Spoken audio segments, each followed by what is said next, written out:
বলদে চড়ি আসিবে সিংগায় দিলা হাত। আরে সিংহা শুনি মর্তেতে বাজিয়া উঠল ঢাক।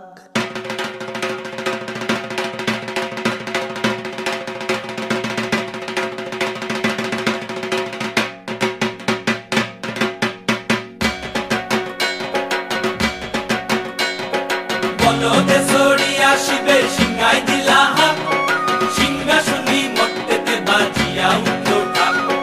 বলদে চড়ি আসিবে সিংগায় দিলা হাত, সিংহা শুনি মর্তেতে বাজিয়া উঠল ঢাক। শিবের সঙ্গে কার্তিক গণেশ লক্ষ্মী সরস্বতী, শিবের সঙ্গে কার্তিক গণেশ লক্ষ্মী সরস্বতী, আশ্বিন মাসে বাপের বাড়ি আসেন ভগবান।